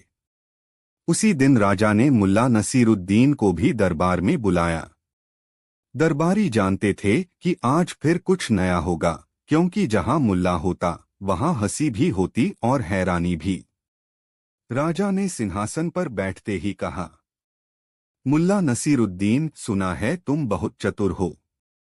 आज मैं तुम्हारी चतुराई की परीक्षा लूंगा। मुल्ला ने मुस्कुराकर सलाम किया और बोला, हुजूर, इजाजत है तो सवाल भी सुन लूं। चतुराई तो वही दिखाए जो सवाल को समझे। राजा हंस पड़ा। फिर अपनी भारी आवाज में बोला, मेरा सवाल सुनो, दुनिया की सबसे बड़ी सच्चाई क्या है और सबसे बड़ा झूठ क्या है? मगर ध्यान रहे, तुम्हें सिर्फ एक ही जवाब देना है जो दोनों पर सही बैठे। दरबार में सन्नाटा छा गया। सभी दरबारी सोच में पड़ गए। यह कैसा सवाल था जिसमें एक ही जवाब दोनों के लिए चाहिए? मुल्ला चुपचाप खड़ा था। राजा उसकी ओर देखता रहा। दरबारियों ने सोचा, आज तो मुल्ला फंस गया। ऐसा सवाल किसी ने नहीं सुना।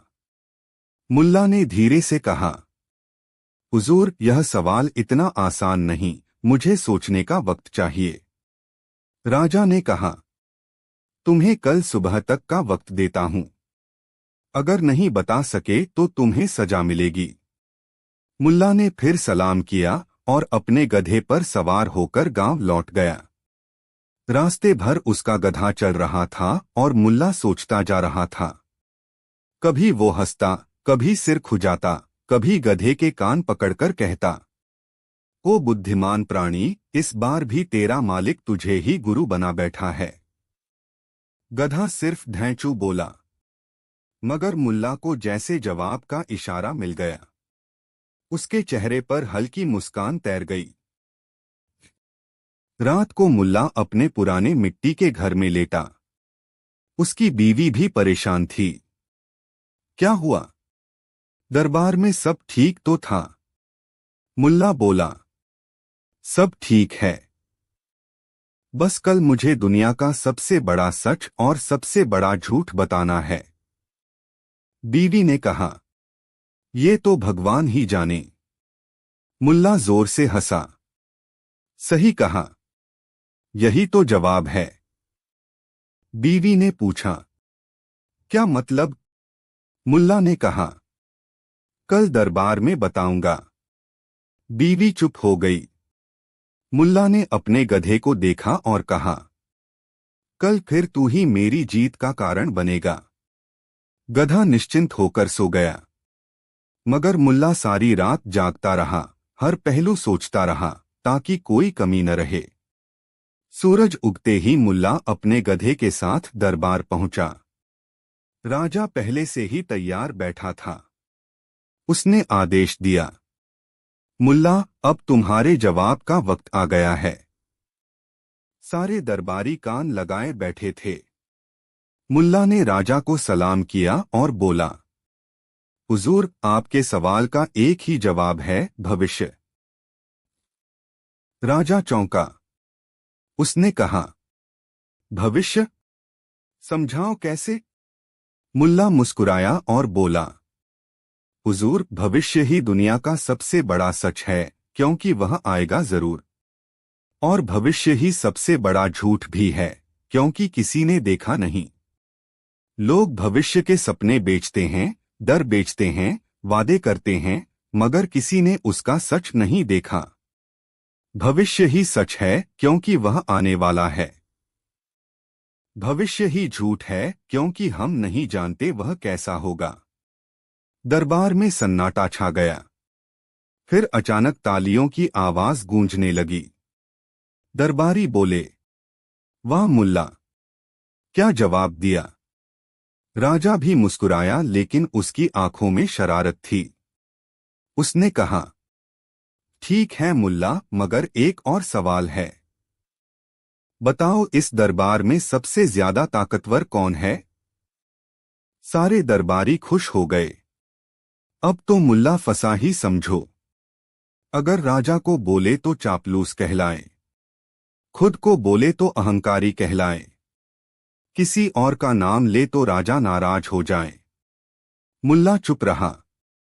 फिर उसने धीरे से अपने गधे की रस्सी खींची और बोला, हुजूर, इस दरबार में सबसे ताकतवर ये गधा है। राजा चौंका। ये गधा? कैसे? मुल्ला बोला, क्योंकि ये कुछ नहीं बोलता, फिर भी सबको हंसा देता है। ये कुछ नहीं सोचता, फिर भी इसके बिना मैं कहीं नहीं जा सकता। ये कुछ नहीं खाता, फिर भी इसे पालने के लिए सब जुटे रहते हैं। ये कुछ नहीं मांगता, फिर भी सबसे ज्यादा काम आता है। जिसमें मांग न हो, वही सबसे ताकतवर। राजा मुस्कुराया। मुल्ला, तुम्हारे जैसे बुद्धिमान कम ही होते हैं। राजा ने अपनी अंगूठी उतारी और मुल्ला को दी। तुम्हारी बुद्धि पर इनाम।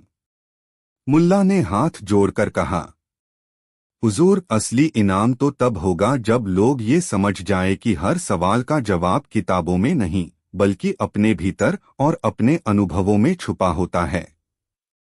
दरबारियों ने सिर झुका लिया। राजा ने घोषणा की, आज से मुल्ला हमारे दरबार के मुख्य सलाहकार होंगे। मुल्ला ने अपने गधे को देखा। गधा शांत खड़ा था, जैसे कह रहा हो, देखा, बिना बोले भी मैं तेरे काम आ गया। मुल्ला गधे पर बैठकर गांव लौटा। लोग रास्ते में पूछने लगे, मुल्ला, आज फिर किसकी हार करवाई? मुल्ला बोला, इस बार मैंने किसी को हराया नहीं, बल्कि राजा को उसके ही सवाल में उलझा दिया, ताकि वो खुद सोच सके कि हर बात का जवाब दूसरों से लेना जरूरी नहीं। लोग हंस पड़े। गधा भी धीरे से ढैंचू बोला। मुल्ला ने कहा, सही कहा। अगर लोग तुझसे भी सीख लें तो दुनिया का हर झगड़ा खत्म हो जाए। सीख। हर सवाल का जवाब देने के बजाय अगर सवाल करने वाला खुद जवाब खोजे तो असली समझ वहीं से शुरू होती है।